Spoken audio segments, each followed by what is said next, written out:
Hello everyone, मी आहे ज्योती आणि ज्योतिष क्रिएटिव्हिटीमध्ये आपलं स्वागत आहे. आज मी बनवलेली आहे साधी सोपी अशी खीर रेसिपी, जी आहे खसखसची खीर. तर ही जितकी साधी सोपी आहे तितकीच ती टेस्टी आणि हेल्दी देखील आहे. तर वेळ न घालवता रेसिपीला सुरुवात करूया. तर खसखसची खीर करण्यासाठी आपल्याला लागणार आहे खसखस. तर एका कढईमध्ये आपल्याला खसखस घालून घ्यायची आहे. तर गॅस ऑन करून घेतला आहे आणि कढई गरम करून आपल्याला त्यामध्ये साधारण 3 चमचे खसखस घालून घ्यायची आहे. आणि त्यामध्येच इथे मी 5 बदाम घेतलेले आहेत आणि 5 काजू घेणार आहे. तर हे सगळं आपल्याला एकत्रच भाजून घ्यायचं आहे. खसखसमध्ये भरपूर प्रमाणात कॅल्शियम, प्रोटीन तर आहेच. शिवाय ज्या व्यक्तींना चिडचिडेपणा किंवा जी व्यक्ती सतत चिंताग्रस्त असते त्या व्यक्तींसाठी सुद्धा खसखस खूप फायदेशीर ठरते. आणि यामध्ये झिंक देखील भरपूर प्रमाणात आढळते. त्यामुळे झिंकचं काम काय आहे तर आपलं थायरॉईड ग्रंथीचं काम व्यवस्थित करण्याचं काम हे झिंक करतं. त्यामुळे अशी ही खसखस आपल्याला आठवड्यातून किंवा 15 दिवसातून एकदा खायला तर पाहिजेनच. तर ही खीर स्वरूपात खाऊ शकता किंवा भाजी करून देखील खाऊ शकता. तर आज मी खीर करणार आहे. तर आपली खसखस इथे भाजून झालेली आहे. तर आता आपण साईडला काढून घेणार आहोत आणि त्याच कढईमध्ये 1 चमचा मी तूप घालून घेतलेला आहे आणि यामध्ये आवडीनुसार बदाम, मनुके घालून घेणार आहे. तर हे आपल्याला मीडियम गॅसवर तुपामध्ये छान फुलवून घ्यायचे आहेत. तर इथे मी मनुके दोन्ही प्रकारचे घेतले आहेत.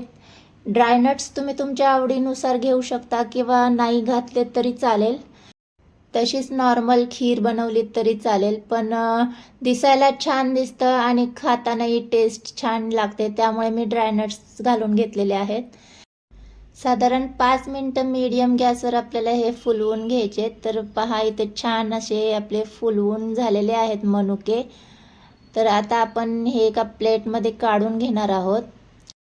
ही खीर करताना जास्त मी तुपाचा वापर केलेला नाही आहे. तर ड्रायनट्स तळताना जेवढं आपल्याला तूप लागलं त्या तुपामध्येच आपण ही खीर करणार आहोत. तर आता याच कढईमध्ये आपल्याला घालून घ्यायचं आहे पाणी.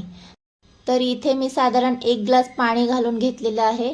मी पाण्यामध्ये खीर करणार आहे त्यामुळे मी पाणी घातलं आहे. तुम्हाला जर दुधामध्ये करायचं असेल तर तुम्ही दूध देखील घालून घेऊ शकता.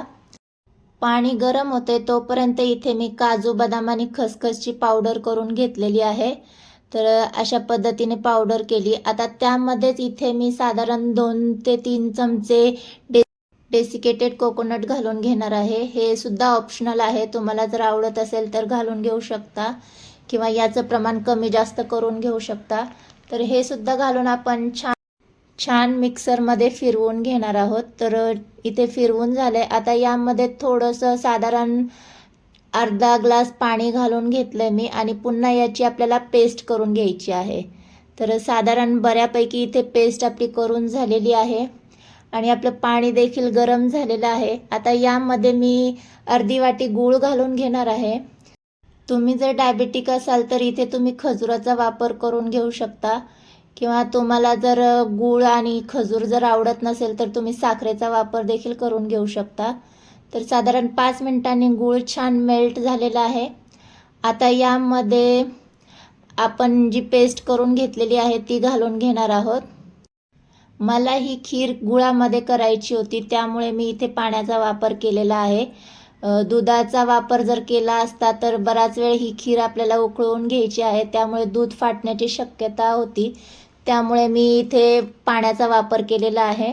तुम्ही जर दूध घालणार असेल तर तुम्ही यामध्ये साखर किंवा खजूर घालून घेऊ शकता. तर आता हे छान मिक्स करून घ्यायचे आपल्याला आणि यामध्ये वेलची पावडर आणि आपण जे तळून घेतलेले ड्रायनट्स आहे ते घालून घ्यायचेत आणि साधारण 5 ते 10 मिनटं आपल्याला ही खीर उकळून घ्यायची आहे, म्हणजे ही थोडीफार दाटसर होते. तर 5 मिनटं झालेले आहेत. तुम्ही पाहू शकता छानपैकी ही दाटसर झालेली आहे.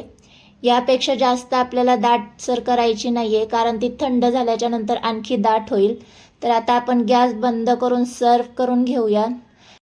तर आजची ही हेल्दी आणि टेस्टी खसखसची खीर इथे तयार झालेली आहे. रेसिपी आवडली असल्यास रेसिपीला लाईक, चॅनलला सबस्क्राईब करायला विसरू नका आणि अशा छान छान रेसिपीसाठी ज्योतिष क्रिएटिव्हिटी चॅनल पाहत राहा.